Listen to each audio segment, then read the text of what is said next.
So, ladies and gentlemen, when I was a young sports editor, one of the best players I had a chance to cover was the great Pat Lafontaine, the hero of the U.S. Olympic team in '84. Played a very strong first Stanley Cup final with them, and the Islanders lost to the Oilers in '84 as well. We knew he was going to be a superstar. Now, he was suffering from occasional injuries, and there was rumors of concussion problems as well. But how he ended up in Buffalo after the Islanders lowballed him on his salary for a number of years, which was a known fact. I think he was making $100,000 to $200,000 less than his compatriots in the league. Now, today we're going to be talking about how Lafontaine ended up being loved in Buffalo, where he was not really loved in New York by management. The Islanders, of course, not the Rangers. Now, big prominence for us when he played on the diaper line with Eddie Olczyk and David A. Jensen for Team USA in 1984. Now, nicknamed Franny by his 84 U.S. Olympic teammates for his franchise role in the team, he led the 84 U.S. Olympic squad with 111 points during the pre-Olympic tour and 8 points at the 84 Olympics. Now, he didn't play in the Canada Cup because he had a bad knee. Now, he had numerous successful seasons with the Islanders, putting up some dynamite numbers. But by the early 1990s, we're hearing rumors that all was not well in Long Island. Now, because he was the heart and soul of the Islanders throughout the late 1980s and into the early 1990s, it was almost inconceivable that Lafontaine and the team would ever part ways. However, his campaigns with the squad came to an ugly conclusion that dated back to a contract dispute during the '91 campaign. Prior to this year, the Islanders offered Lafontaine a contract extension that involved tearing up his current contract in favor of a new one. At the time, Lafontaine, who earned $425,000 a year, pittance, had 1 year remaining on his contract plus an option. Lafontaine and his agent Don Mean rejected the Islanders' offer and later demanded that the Islanders trade him if he would not meet his demands for a new contract by the end of the '91 campaign. Islanders GM Bill Torrey and owner John Pickett refused to meet those demands, which I don't know why, but also refused to trade Lafontaine before the '91 deadline, even though NYI had no hope of making the postseason. Now, Torrey continued to make contract offers, which Lafontaine and Mean rejected. Mean said Torrey had initially offered Lafontaine a 6-year contract with a first-year salary of $450,000 and a final year salary of $575,000. Now, let's put this in perspective. By the mid-1990s, the salaries for players like Lafontaine were well into the millions of dollars. In addition, Lafontaine would receive a $3 million signing bonus that would not be paid until 5 years after his retirement, so he would lose at least $1 million in inflation. Now, Mean and Lafontaine went public with their arguments against the Isles' offer, and the local New York media sided with Lafontaine, reporting that the Islanders were trying to shortchange their best player. And of course, this was mimicked on the Hockey News and Hockey Night Canada. Pickett, for his part, insisted that Lafontaine honor the final 2 years of his contract, whether he liked to or not, because he had signed in good faith. Angry at Pickett, Lafontaine, who was basically well known for being a gentle soul, honored the final 2 years of his contract. Lafontaine would not honor the last 2 years of his contract, said he lost respect for the Islanders as an organization, and continued to demand a trade throughout the season. The situation grew worse during the hot summer of '91 because the Islanders were in the process of being sold and could not conduct any normal business. Meehan said Lafontaine might be willing to play for new owners, but would never again play for Pickett. By the time of the '91 training camp, coming off a strong Canada Cup series where he was one of the best players, he was in full revolt against his squad. Although he was in his option year, he refused to report and continued to demand a trade. He even said he would play for the '92 U.S. Olympic team if the Islanders did not send him elsewhere before the World event. Now, Lafontaine began his holdout immediately following the Canada Cup, is not with the Islanders for the season opener at Boston on October 4th. At this point, when it was also evident that the squad sale would take more time than expected, he agreed to make a trade and let all other NHL teams, Torrey of course, know that he could make offers for Lafontaine. Over the next 2 weeks, Lafontaine stayed home, and Torrey looked to make a deal. He finally found a taker in Buffalo, and there was a rumor that Toronto and Montreal were also interested. And on October 25th, 91, Lafontaine was dealt to the Sabres. Buffalo and Lafontaine immediately reached agreement, get this, on a 4-year, $7.3 million contract that made him the NHL's third highest paid player, behind Gretzky and Lemieux. Now, at the time, Lafontaine was definitely in the top 5 in the league for players.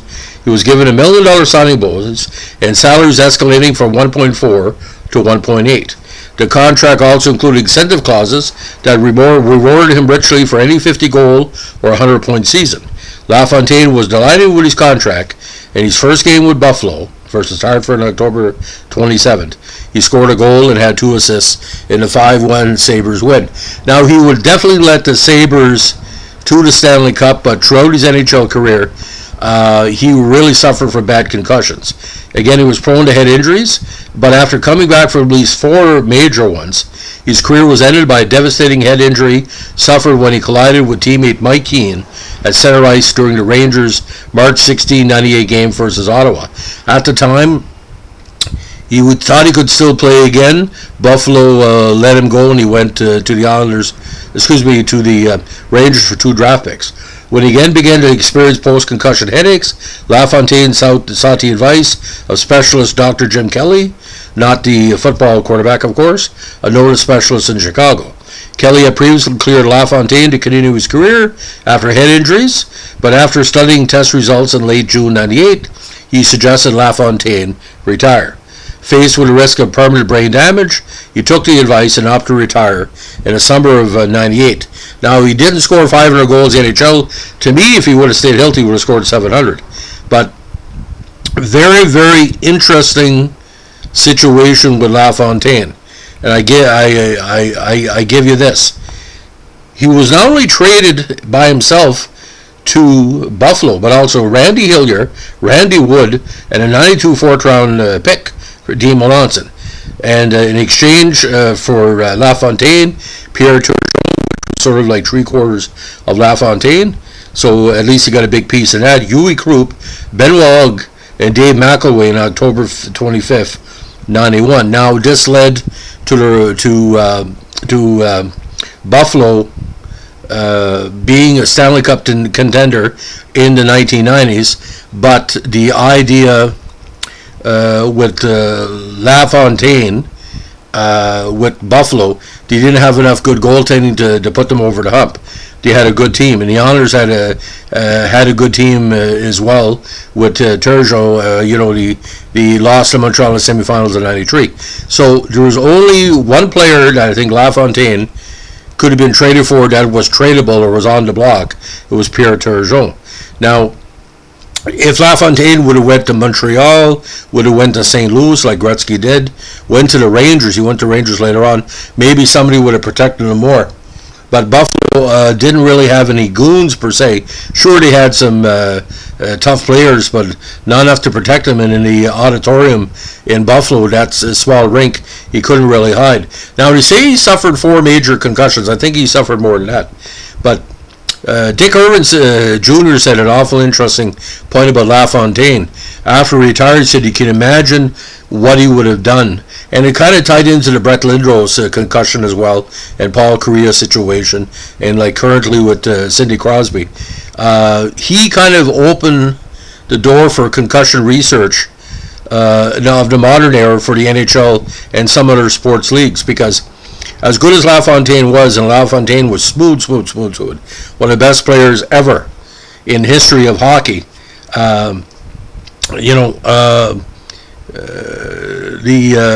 the book he wrote called Companions in Courage, which was published in 2001, pick it up, you can get a copy. It details the lives of athletes who came back from life-threatening illnesses or major injuries to excel in their sports. Now, the book led to the formation of Companions in Courage Foundation, which received money from its proceeds and it provided benefits for sick children. Now, Lafontaine became president of the foundation, which lists both Michael J. Fox and Mary Lemieux among its honorary members. He also worked as a motivational speaker after retirement, and of course in management. He also worked with the American Academy of Neurology and hockey equipment manufacturer CCM to help raise concussion awareness after his retirement. Now, he's been recognized in Hall of Fames, Hockey Hall of Fame, the Q Hall of Fame. But all I know, ladies and gentlemen, when I was growing up, Gretzky, Messier,